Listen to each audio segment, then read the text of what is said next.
And so the question is, as we begin this new year, do we want to have abundant living? Yes. And so last week I talked about every one of us being magnetic, that our energy determines what we attract. And so this week I want to talk about intention. And from our affirmation, you already know that I'm going to say that your dreams and hopes can only become reality when you begin to take an action. And the action that we have to take is an internal action. We have to take action with our feelings and with our thoughts. Our life flows out of our thoughts and our feelings. And so whatever you have out here in your life right now, it is a product of the past thoughts and the past feelings. I remember when this church was over on Trimble Road, and we wanted a new church. And so we had to get our thoughts around the idea that we could have a new church. And we had to get our feelings in line with a new church. Because as long as we were feeling more about hanging on to the old church, the less we could move forward. So there was an internal action that had to take place in the hearts and the minds of the people that came to this church. And so I had the opportunity yesterday to have an aha moment, because there was a group that was here yesterday, a large group. They fill this sanctuary, and it's the Genealogy Society of Blvd. And so last year they met down in those rooms that we met in when we first came here, and the hospitality was in a little corner office, and where Rachel's office is now. And when they came in, they were like, oh, wow. And I can't tell you how many people said, oh, this is amazing. What you've done, all the work you've done. And I was telling Fred that they stood in front of his drawings and just marveled. And they went up and down the halls and they looked at all the art and everybody's pictures and photos and they just couldn't help saying what a change, because they didn't see it as it kind of went along. It was just from then to now. And most of us kind of grew from down this way, and it probably doesn't seem as such a big change as it did to them, but they were just so in awe. And so that gave me the opportunity to, as I was thinking about intention, it gave me that opportunity to see, you and I, we did work on our thoughts and we did work on our feelings. And look where we are. A beautiful sanctuary, a beautiful building, room for our children. So if you and I want to have a more abundant life next year, if we want to look back next year and be able to say, look from whence I've come. Because you and I can look from whence we came last year. We have to affirm what we want to see in our life, even without it being a fact, even with it just being a dream. And here at Unity, we talk a lot about our thoughts held in mind, produced after their kind. We don't talk so much about feelings, because what I know is that our thoughts eventually become our beliefs, and our beliefs become our feelings. But we can start at the feeling end. If we're not feeling joy and excitement, we can change that. We can direct our internal thoughts to produce brighter feelings. We can choose what we look at so that we look at things that make us feel good as opposed to looking at things that make us feel bad. And then if we get our thoughts in line with our feelings, oh my gosh, the energy just pours and we can't be stopped. The paradox is that when things out here aren't what we want them to be, it's kind of hard to feel great.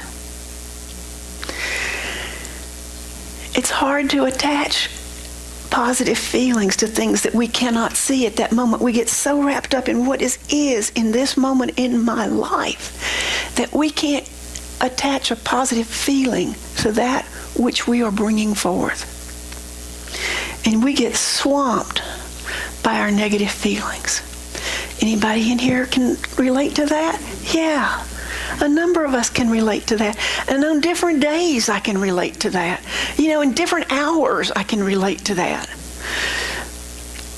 So if you want 2017 to be an abundant year, to be your best year yet, we have to pay attention to both our thoughts and our feelings. And Jesus taught us this, and here's how he taught it.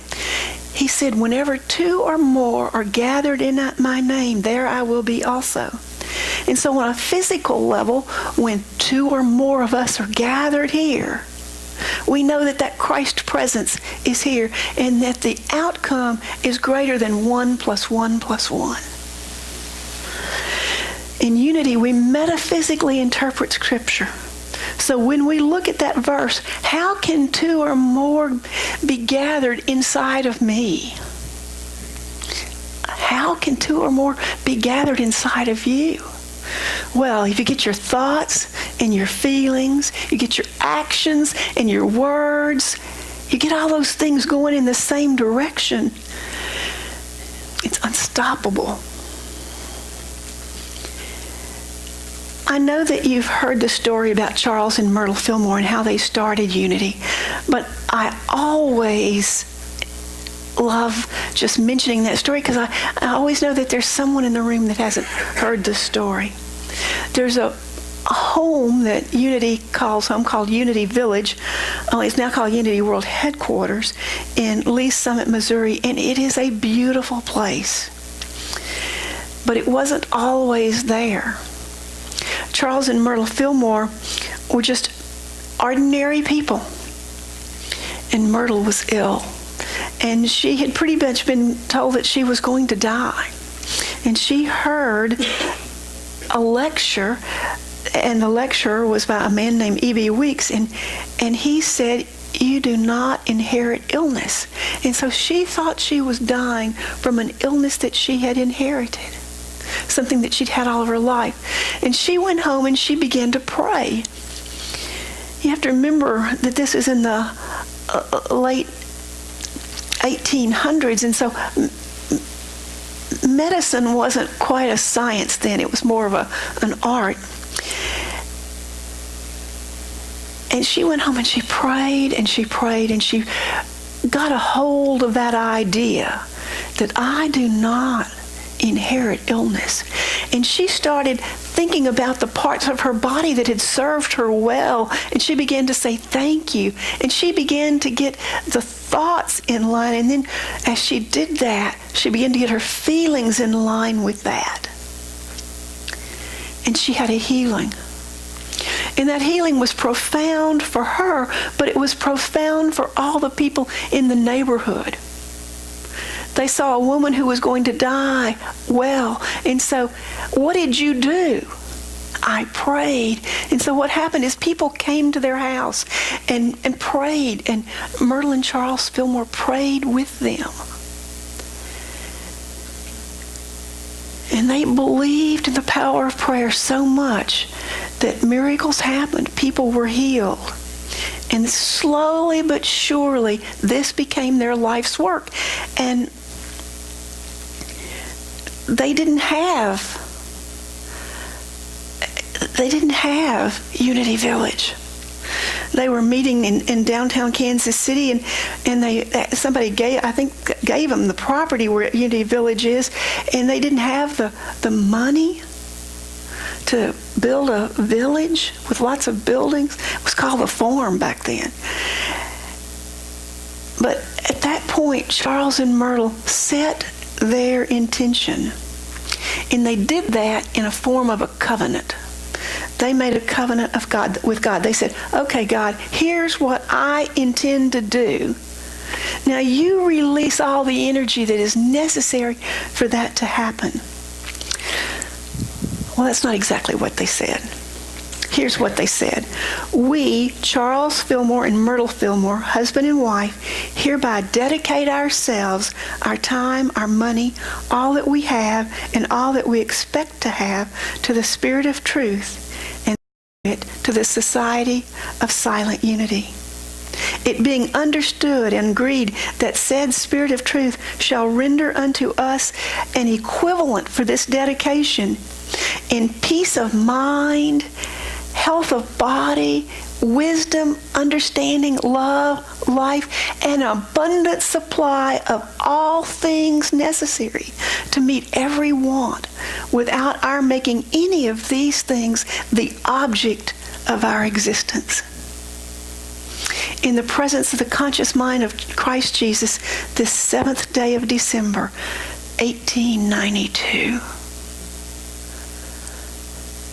We're going to do all of this. We're going to put our thoughts, we're going to put our feelings here. And God, we expect for your energy to come through with peace of mind, with health of body, wisdom, understanding, love, life, and an abundant supply of all things necessary to meet every want, without making those the object of our existence. And I kind of think that's what we have to do. Now see, they didn't use the word intention, they used the word dedicate. But to me, they were setting a powerful intention. Here's what my intention is. Here's what I'm going to do. Now, God, you do your part. How is none of my business. Setting their intention, writing it down, gave them a direction for their life. It gave them the energy to do the things that they needed to do, and it kept them going when they were facing challenges. Jesus taught, heaven is at hand. Heaven is right here, right now. And to experience an abundant life means that we experience heaven right here, right now, in 2017. And Jesus used parables to teach us about intention in the kingdom of heaven. In Matthew, he said, the kingdom of heaven is like a treasure hidden in a field, which someone found and hid. Then in his joy, he goes and sells all that he has and buys that field. Verse 45, again, the kingdom of heaven is like a merchant in search of fine pearls, and on finding one pearl of great value, he went and sold all that he had and bought it. So if we look at that metaphysically, when we set an intention to live abundantly, it's the same as setting an intention to be in heaven. Right here, right now. This is so valuable to us. It's like finding a hidden treasure, and we will leave everything else behind.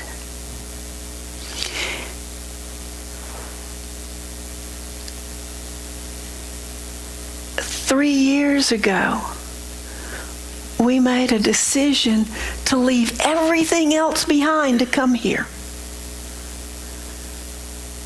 We left behind a paid-for building with no mortgage. And at the time, that didn't seem like such a big deal. Knowing that the energy of God would carry us forward. And so, if we interpret that internally, metaphysically, what is it that we might have to give up in order to have an abundant life. For you to have an abundant life, what do you have to give up internally?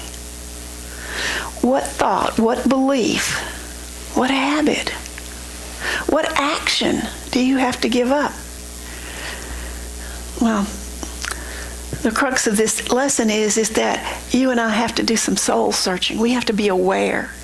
We have to be aware of what we're thinking in this moment.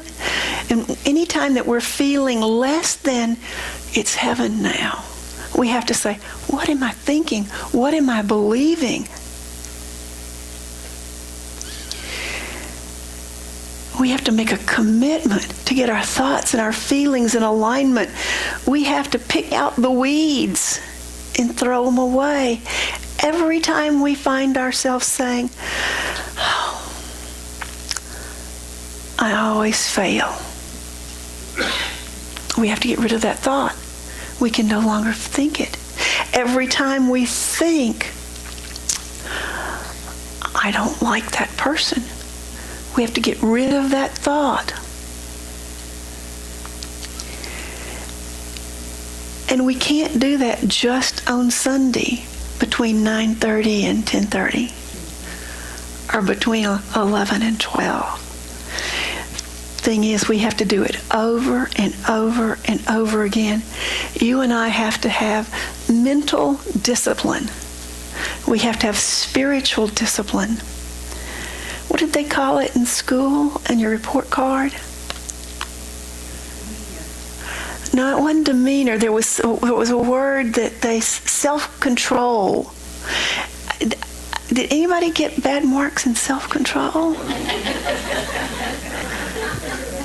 Yeah, really. Yeah, really. I like to talk.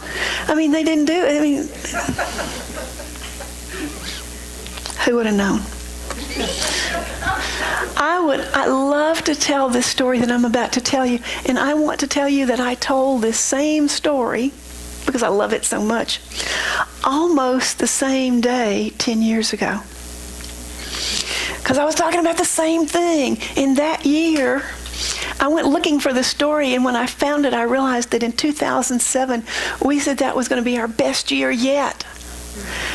Some of you remember that. We had that all year long. This is the best year yet. And so now we're living abundant.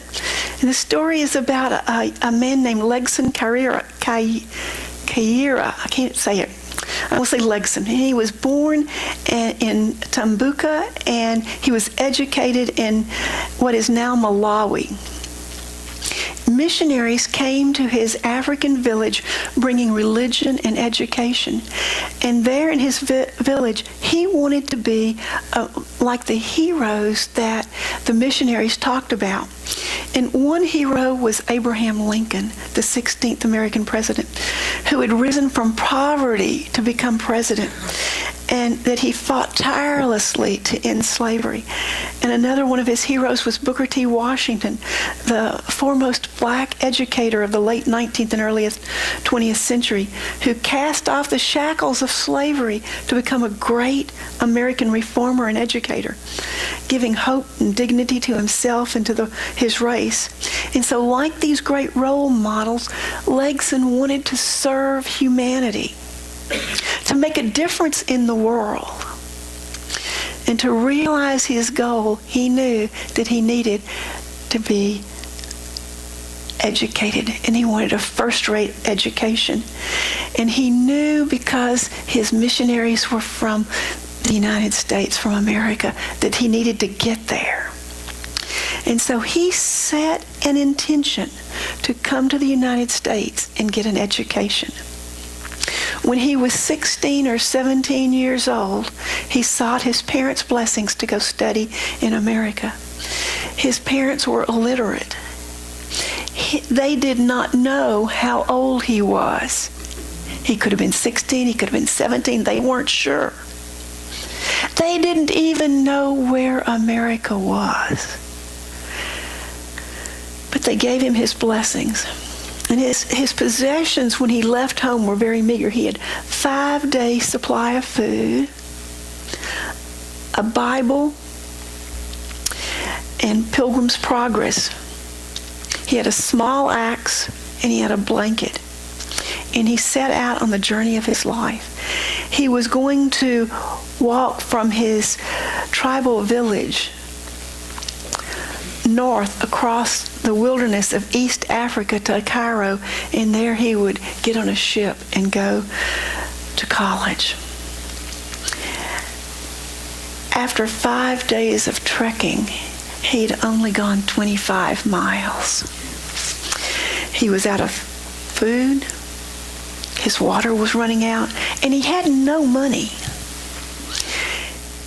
And he had to travel 2,975 more miles. He had a choice. He could turn back and resign himself to a life of poverty and a life of ignorance. He turned to his books and he read. And he let those books, the words in them, bring up his faith in himself and in his goal. He disciplined himself mentally and emotionally, and he plowed on.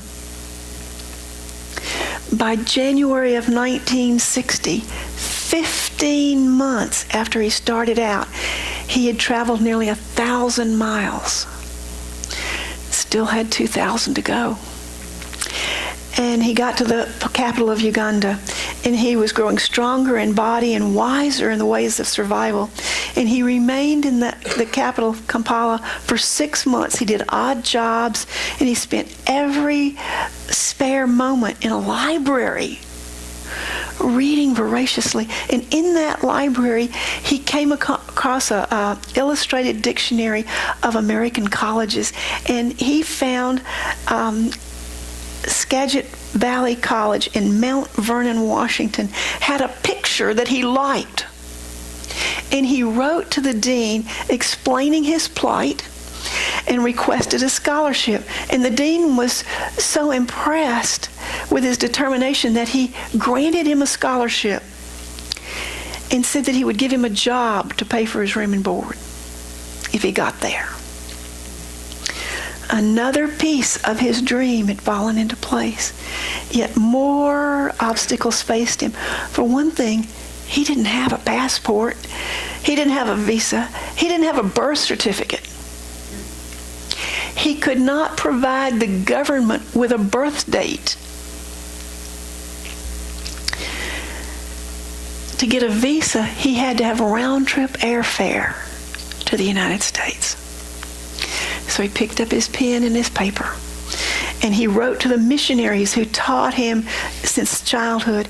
And the missionaries then helped to push his passport through government channels. But still, he lacked the airfare for a visa.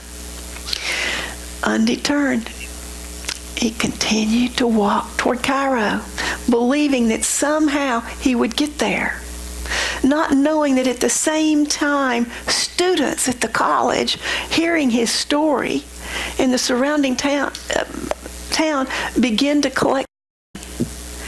They only had to collect $650, but that was a lot of money in those days to cover his fare for America. So in December of 1960, 2 years after his journey began, he arrived at the college. Carrying his 2 treasured books, he proudly passed through the towering entrance of the institution, and he began his studies.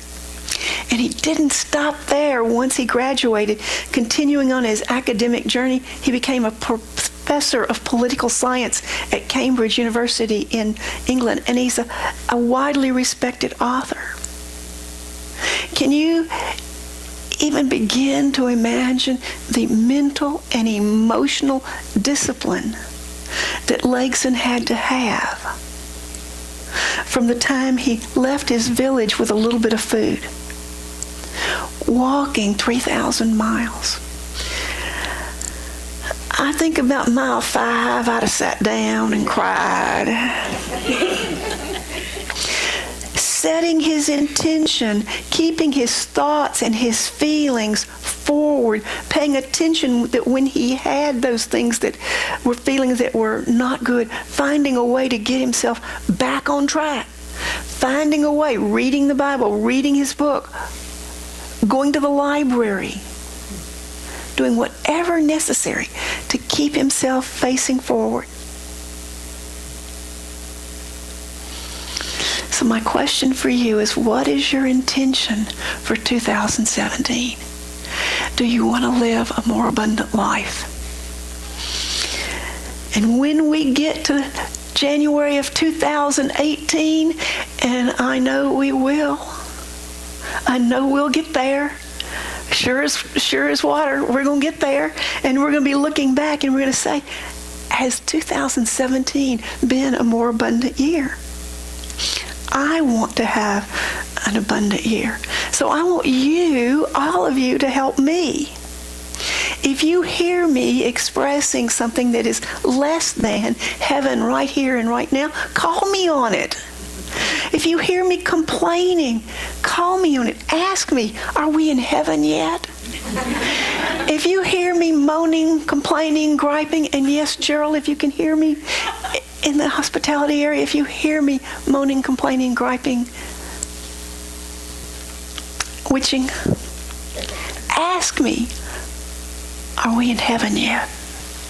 Because I want to have that mental and emotional discipline to be in a greater place in 2018 than I am in 2017. And I know that it works. I had reminders of that when all those people came in yesterday and they said, wow, look what you guys have done. Look what you've done. So join me in heaven. So it is.